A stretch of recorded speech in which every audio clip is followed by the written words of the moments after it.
there anything better than that first sip of coffee? I can't think of anything. That first sip of coffee is like drinking a cloud of heaven.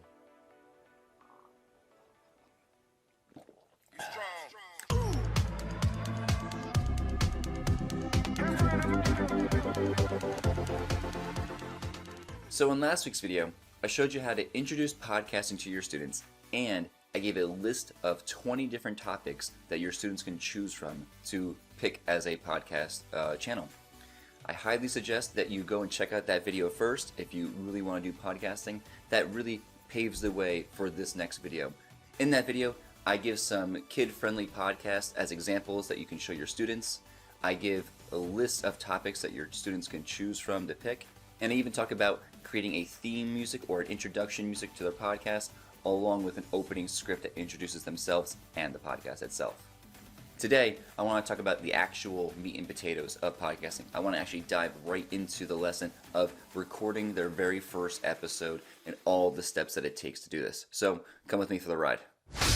Now that your students have a topic for their podcast, we need to outline a structure of how they want to present their very first episode.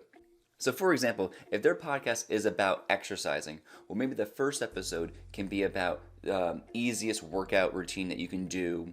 Second episode can be about nutrition and different things that you should be eating to stay healthy.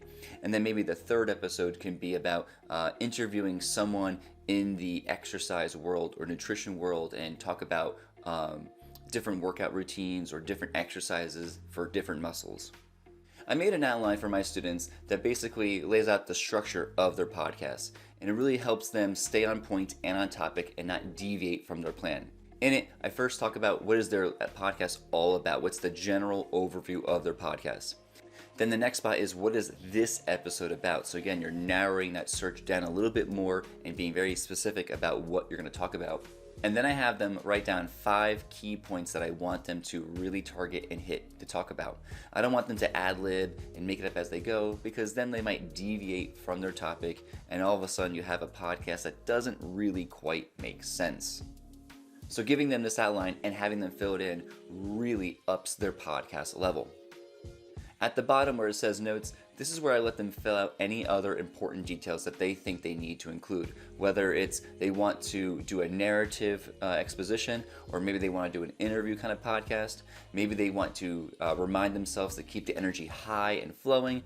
Maybe they want to tell a joke. Maybe they want to open or end a certain way. This notes section here is so that they don't forget anything they want to put in the podcast. Having your students record without a plan is just a recipe for disaster. Imagine a football team taking the field without knowing any of the plays that they're going to do. You're just setting yourself up for failure. After the students fill out their outline, I look it over, make sure it makes sense, make sure it's on point, make sure it's an interesting topic, and then they're ready to record. The best part about podcasting is that no one is actually going to see you record. Podcasting is all about listening. So telling your students to be fun, energetic, and engaging when they're delivering what they're saying is probably the most important thing. Tell them that their energy level needs to be 5 times higher than what they normally are. Have them really be over-exaggerated, and that makes the listener more excited and more wanting to listen to what they're saying. It's okay to mess up. It's okay if they fumble along in their words, or they get lost, or something happens in their environment where a big bang or a scream or something happens. Totally fine, but don't have them stop recording. Just tell them that if you mess up or make a mistake, just go back a few sentences in your thought process and keep on talking. Hit the record button and to leave that record button going and not to stop no matter what. We can always fix mistakes in post-production. We can edit things out, we can take away sounds, we can chop it up, we can add volume, lower volume. We can do all that stuff in post-production. As soon as they get done recording, tell them to smash that save button and make sure that we don't lose any work that they just did. The last thing that we want is for their computer battery to die, or they get disconnected from the internet, BandLab crashes. That would cause all of their work they just done to not be saved. So remind your students the second they get done, hit that save button so all the work is saved and they can now edit it later. I like to do the same lesson as my students. That way I can give it an example of what a podcast sounds like unedited, before post-production, because almost all podcasts that we are going to show them are after that post-production stage where it's pretty much all fine-tuned and it sounds perfect. But giving an example of what a podcast sounds like before all the mistakes, I think is very helpful. So I highly suggest that you go ahead and record yourself talking about some kind of topic and then play it back for them so they can hear all the mistakes that are in the podcast, and then play it again for them after you've already edited it and have them see the difference of what it sounds like before and after. After students are done recording their first episode, have them go back, listen to it, and chop up any unnecessary parts of the podcast they don't need. If you need help in editing, I'll link a video up here about the helpful tools that I find in editing audio.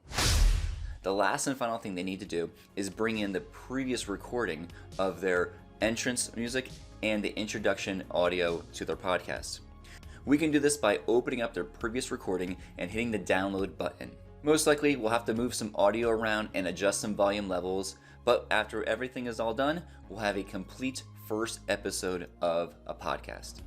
My students have a lot of fun with this assignment, and they get so excited when we do this. Some of my students even take on a whole new personality of their normal self, and it's really fun and exciting to watch them become someone that you wouldn't normally get to see. It's really amazing to listen to them talk about things they're passionate about, and it really lets you get to know them on a deeper level. Like I said earlier, this is going to be a 4-part series into podcasting.